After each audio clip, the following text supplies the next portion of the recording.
Hello and welcome back to I Hate Golf, It's Awesome, a podcast presented by Old English Golf. That's new. I'm Caleb. That's Mark. What's new? Obviously, Old English Golf is new. We haven't done this for a while. We've been busy doing some things, and probably leads into one of the things we'll talk about is a new golf course we're at. Yes, we are recording today at Old English Trail Golf Club in Florence, South Carolina. I don't remember. I feel like the last one of these we did was probably just at the house in St. Augustine, or we might have been down in Melbourne, but definitely was not in South Carolina. So why don't you tell us a little bit about how we got here at least 9 months later. Wow. How we got here? Mm-hmm. Well, for sure it was 95 north. All right. Basically, it was people are calling me all the time about this golf course, that golf course. I believe we were actually looking at a golf course up in North Carolina. Mm-hmm. I'm not sure which one, but someone gave me a call and said, hey, you should stop and take a look at this. So we did. We came out and we buzzed the golf course. We probably weren't here for more than an hour, maybe, in January. Mm-hmm. And it was an absolute mess. Probably the worst conditions I've ever seen of a golf course that was actually still open and operating. So it wasn't very impressive. Then we started talking about the process, if we were interested. And yeah, you're always interested. You want to hear the story. So once we heard the story, the availability, and then I actually started evaluating the golf course, recognizing it was a Tom Jackson golf course. It was a quality layout, built late 90s, had been kind of let go for multiple years in a city that had a golf population. And after evaluating, it's like, sure, I think we can do this. So that's how we ended up here. Now we're going to find out if we can do this. We're still evaluating if we can do this. Yeah. It's been, today we are recording on November 1st. We got here right around end of February, beginning of March. So it's been over 8 months now. And, wow. And it's the one thing I remember from the first time we got here in January was thinking, well, we'll never be back here again. So I remember that thought. Yeah. After 8 months of being here, most days I'm still back and forth, but you're here pretty much every day. Pretty much every day. So that's just one of the things it takes when you make a commitment like that. You understand. That's what most people, I think, where they get into trouble with golf courses. They make that commitment, maybe not really understanding what that's going to mean down the road. Mm-hmm. And having done this multiple times and doing this for, 40 years or whatever, I understand what that means. And yes, as I get older, I think, I know what that means. But yeah, it's still doable. Yeah. So that's why we're here. I think I know the answer to this, or at least I think I do, but would you say that this has been the kind of most challenging project you've undertaken, at least since I've been alive? Yeah, I would say so. Basically, a couple of things compounded the issue here is the way the property had been operated for a while. Mm-hmm. It had become very negative.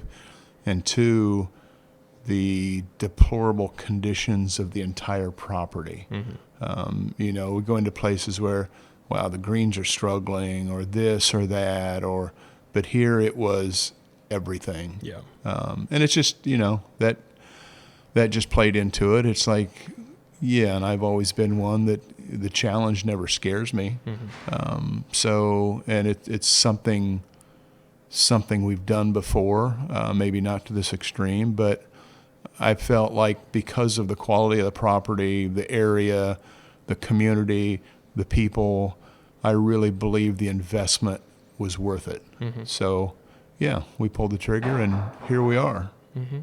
Yeah, we're still here.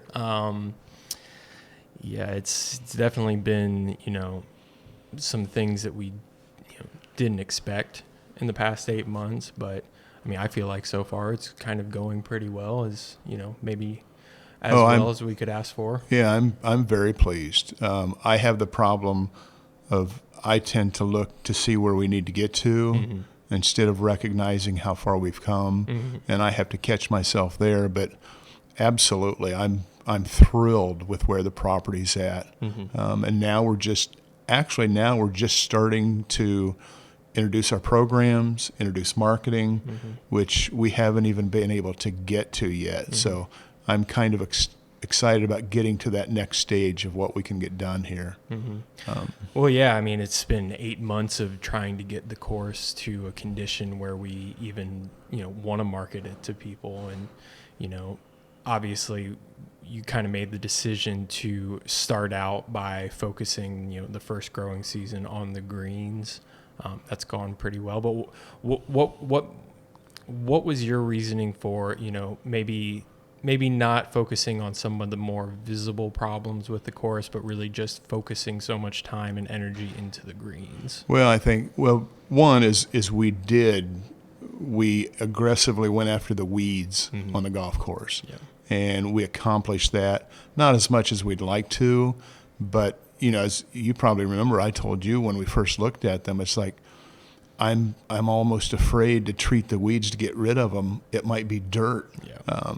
But we did that slowly in the transition, very pleased with where the fairways are at just for one season.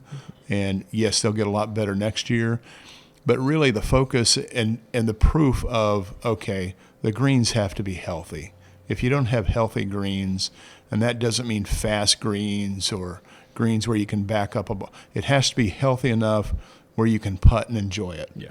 And I think the proof is kind of the response we've had is, as I know you've heard as much as I've had, people are walking in and saying, wow, the greens are rolling great, time and time again. So, yes, I think we targeted the right thing, and I think we accomplished what we needed to do in this first growing season, and now we can take on bigger projects. Yeah, that's what's most exciting to me going into the winter, is just kind of being able to, now that we're not having to cut as much grass as we have been over the summer and everything, that we're able to really kind of focus on some bigger projects and get those done by the spring.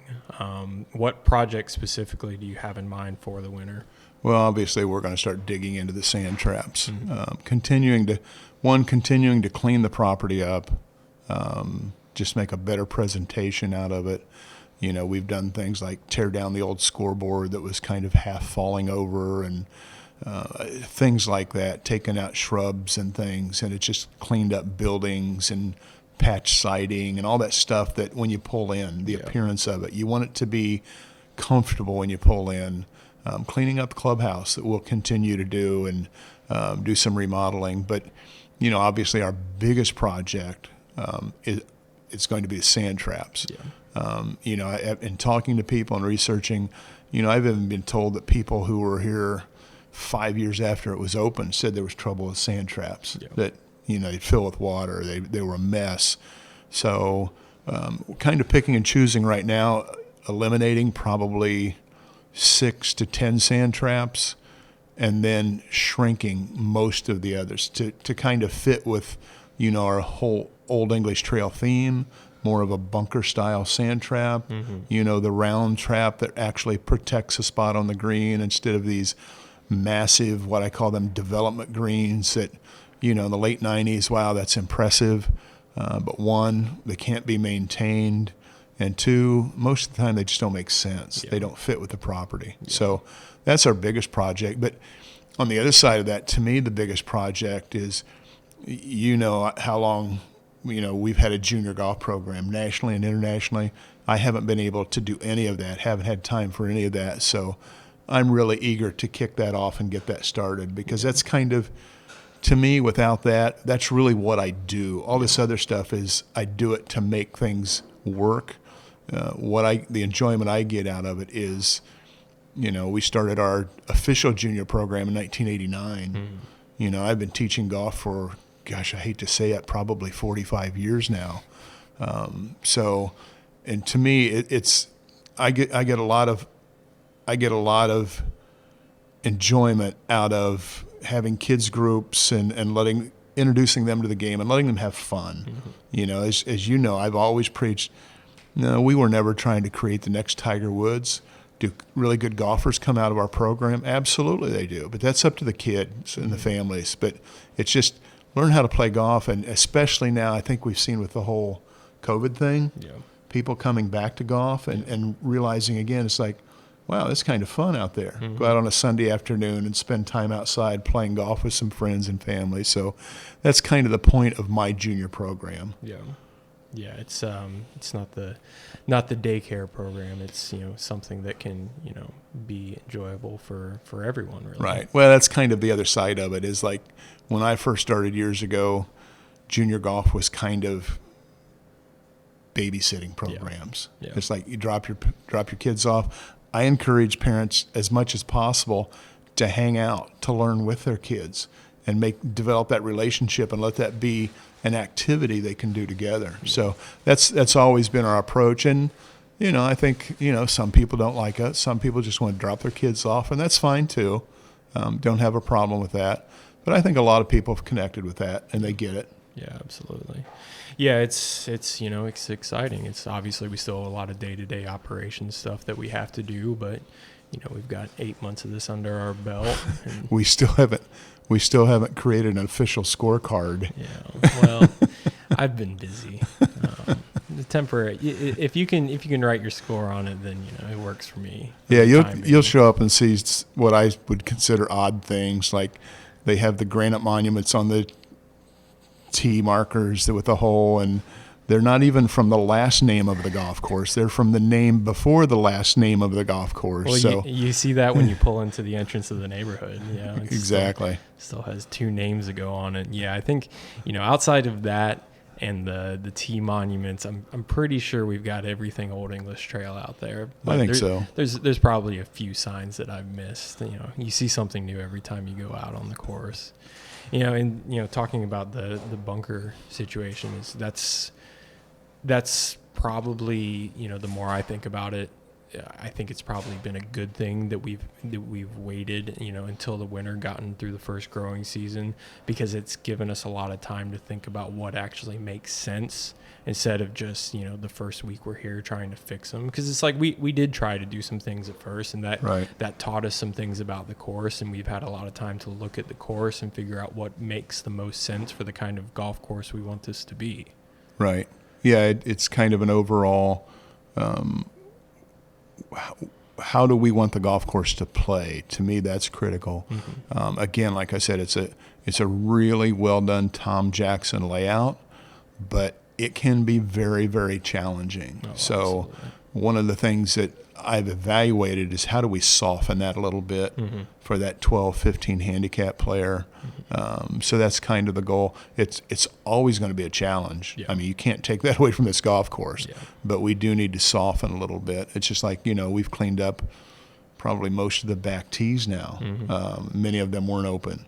So, yeah, the guys that really want the challenge, it's there. Yeah. Absolutely. And our better players would tell you that. Yeah. So obviously this has taken up the majority of our time for the past 8 months or however long it's been since our last podcast. But what are we doing? And this is me asking for everyone else. And this is also me asking for me a little bit. What are we doing with Old English Golf as a whole outside of Old English Trail Golf Club? Wow. Is that too big of a question? No, not really. I think basically, everyone was in agreement we needed a home. So that was the goal of creating this opportunity on this property is, okay, we need a foundation, we need a home to function from. So we've created that now. I think we can now go back into, I think we have the best POS tee sheet system in the business as far as someone who's actually run a system and used 3 or 4 different ones, ease of use, functionality, cost effectiveness. We have a system that actually helps golf courses. And as you know, we haven't after initially introducing it to 3 or 4 golf courses, and they're all using it and they all love it. We just haven't had time to go back out and do it. Yeah. And again, it's not because we're not trying to get it into 2,000, 5,000 golf courses. That's not our goal. Our goal is to find golf courses that need help financially, instead of giving away their tee times and the burden of the cost of a POS system, and showing them something that can be cost effective for them and actually help their business, not only their business management, but the marketing of their business. So that's something we'll start jumping back into. And personally, I want to start developing, working back on the junior golf program and expanding it. As you know, I've always made an effort to teach people.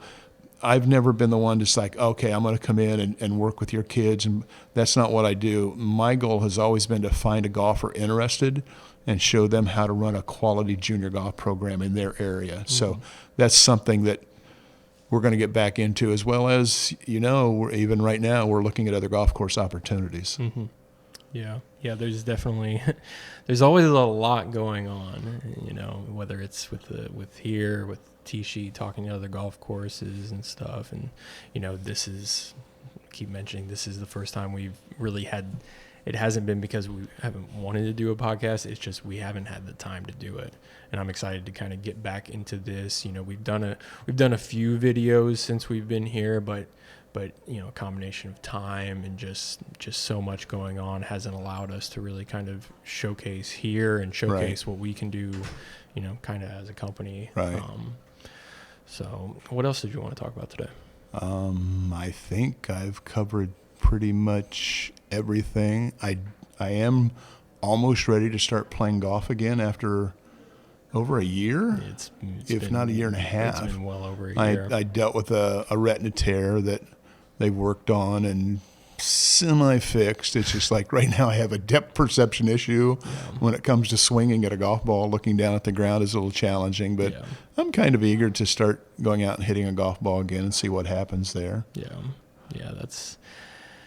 My golf game hasn't been doing too well. Well, you're doing a lot of traveling, a lot of stuff that, it's different than when we were down south and we'd go out 3 or 4 times a week at the end of the day and play golf. And it's like, now you're going out maybe 2 or 3 times a month. Yeah. And it's a dramatic difference. It's been a big change, but it's been exciting to kind of, I've learned so much, outside of what I know how to do and what I normally do, since we've done pretty much everything out here. I've learned so much about, the maintenance on the course, about, everything else there is. It's been really fun. It's been challenging, but it's been really fun. Well, and that's one of the things that I think I enjoy about it is no matter how long I've been doing this, if I go to a new property, there's some things I have to learn because it's unique to that property. As I've always said, every golf course has its own personality.